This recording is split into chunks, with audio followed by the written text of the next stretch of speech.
Imagine owning a $500,000 house, completely paid off, no mortgage, no debt, and not being able to afford groceries. Sounds impossible, right? But I've watched this happen to real people, smart people, responsible people. They did everything right. They followed the advice their parents gave them. They made extra payments every month. They celebrated when they mailed that final check. And then life happened.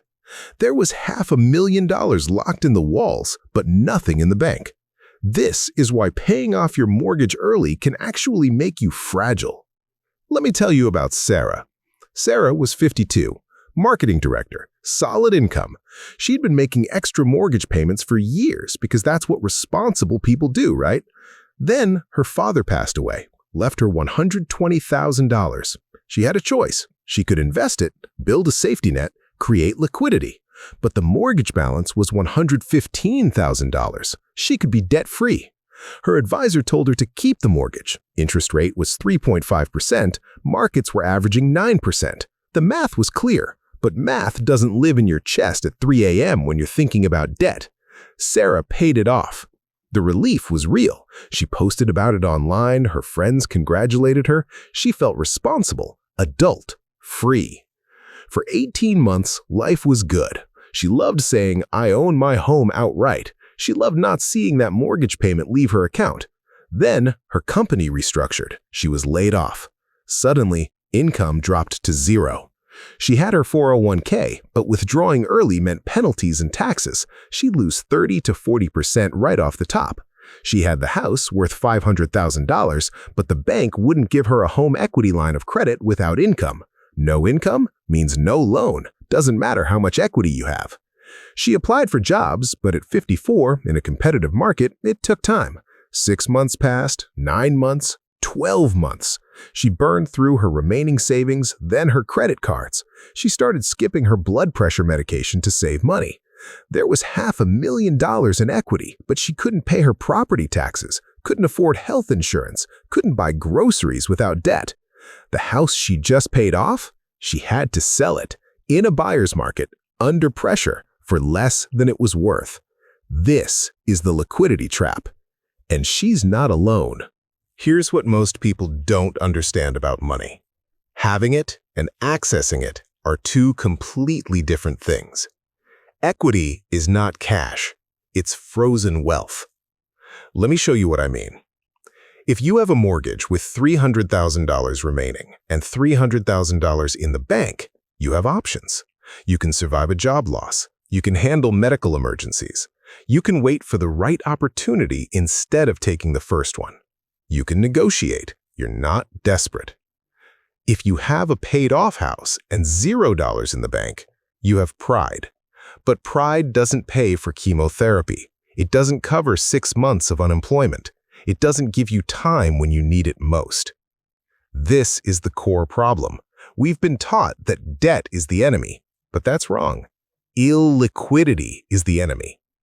Most people think risk means owing money. That's the old definition.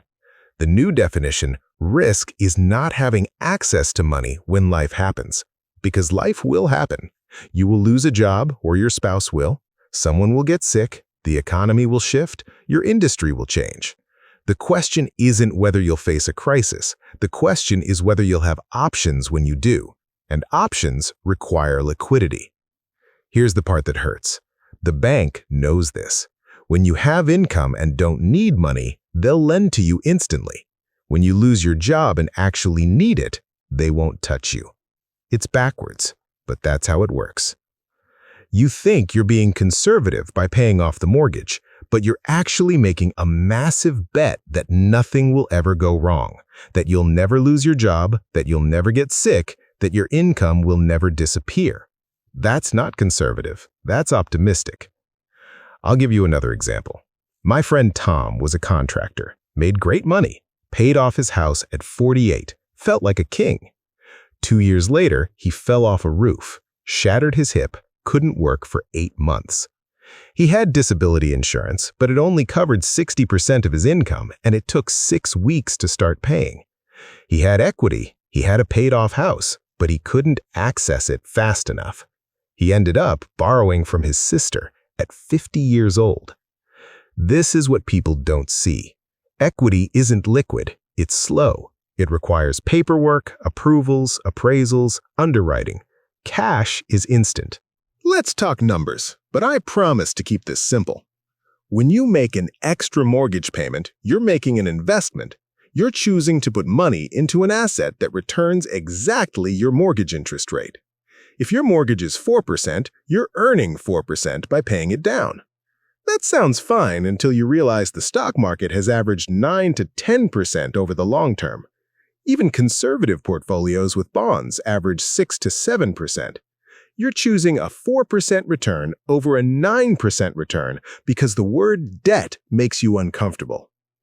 Let me put this in real terms. Take $50,000. You can either pay down your mortgage or invest it. Pay down the mortgage at 4%. Over 20 years, you'll save about $43,000 in interest. You'll own the house free and clear. Option B, invest that $1,000 monthly at 9% average return. Over 15 years, you'll have about $370,000. Even after paying all the mortgage interest, you're ahead by $290,000. $300,000 for making the smarter choice. But wait, there's more. Inflation is quietly working in your favor. Your mortgage payment is fixed. Let's say it's $2,000 per month. In 10 years, you'll probably be making more money. Your income will rise with inflation, with promotions, with career growth. But that payment? Still $2,000. In 20 years, that $2,000 will feel like nothing. But if you paid off the house, you gave the bank $2024 when you could have paid them with $2044. Think about what $2,000 meant to you in 2004. Probably felt like more than it does now, right? That's inflation working for you. You're paying tomorrow's debt with cheaper money. That's the game. And you win by waiting. The 30-year mortgage might be the best financial product ever created for the average person. Low rate, fixed payment, inflation working for you, tax deduction in many cases, and people are rushing to get rid of it. Here's another angle, the opportunity cost. Let's say you put every extra dollar into your mortgage for 10 years. You pay it off early. Congratulations. But during those 10 years, you missed opportunities. You couldn't invest during market crashes. You couldn't put money into that rental property. You couldn't build a business. Liquidity creates optionality. Optionality creates wealth. I know what you're thinking, but debt is risky. Is it? Let me ask you this. Who sleeps better during a recession? Person A, paid off house, $0 in savings, no access to credit. Person B, mortgage, $500,000 liquid in diversified investments. Person A has to sell their house in a down market if they lose their job. They have no buffer, no runway, no time. Person B can survive for years. They don't have to sell anything. They can wait out the storm. They can even buy assets when everyone else is panicking. Debt isn't the risk. Illiquidity is the risk. But what if the market crashes? Fair question. Markets do crash. 2008 happened, 2020 happened. It'll happen again. But you're not betting everything on perfect timing. You're building a buffer. If markets drop 30%, you still have 70%. If you have $500,000 and it drops to $350,000, that's still years of runway. And here's the key. You're not forced to sell your house at the worst possible time. The paid-off house person? They might be. During 2008, who lost their homes? People with no liquidity, people who couldn't make payments, people who had equity but no cash flow. Having a mortgage didn't cause the crisis. Having no emergency fund did. Now let me tell you something important that nobody talks about. Most people who pay off their mortgage don't actually invest the freed-up payment. They just spend it. There's a principle called Parkinson's Law. Expenses expand to meet income.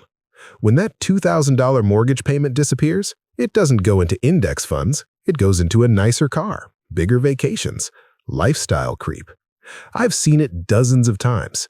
People tell themselves, once I pay off the house, I'll invest that $2,000 every month. But they don't. Because there's no forcing mechanism, no bill, no deadline.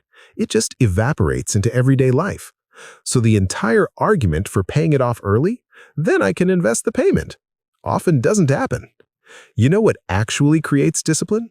An automatic investment that happens before you see the money, a bill you have to pay. The psychology cuts both ways. So what do you actually do? Here's the system. I call it the Freedom Fund. Step 1. Stop making extra principal payments. Just pay the minimum on your mortgage. I know this feels wrong. Do it anyway. Step 2.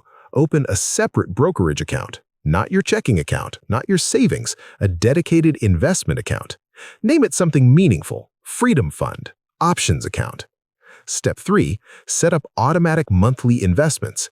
The exact amount you were putting toward extra principal, that goes here now, every month, automatically. This is critical. It has to be automatic. If you manually decide each month, you'll skip it. Step 4. Invest in low-cost index funds. Diversified, boring, effective. Don't try to pick stocks. Don't try to time the market. Something like 70% stocks, 30% bonds if you're conservative. 80-20 if you're moderate. 90-10 if you're aggressive. Step 5. Track your liquidity, not just your net worth. How many months can you survive without income? That's your real security. If you have $100,000 liquid and your expenses are $5,000 per month, you have 20 months of runway. That number should grow every year. Over time, this account grows, it compounds, and you have access to it. If you lose your job, you can tap it without selling your house. If markets crash, you can stay in the house and wait. If opportunities appear, you can act. You have options. That's what wealth actually is. Let me give you a timeline. Year 1, you invest $1,000 monthly instead of paying extra principal on the mortgage. You have $12,000 liquid. Year 5, you have $75,000 liquid. You can survive a year without income. Year 10, you have $200,000 liquid. You have real options, real security. Year 20, you have $670,000 liquid. Your mortgage is almost paid off naturally, and you have more wealth than if you'd rushed to pay it off.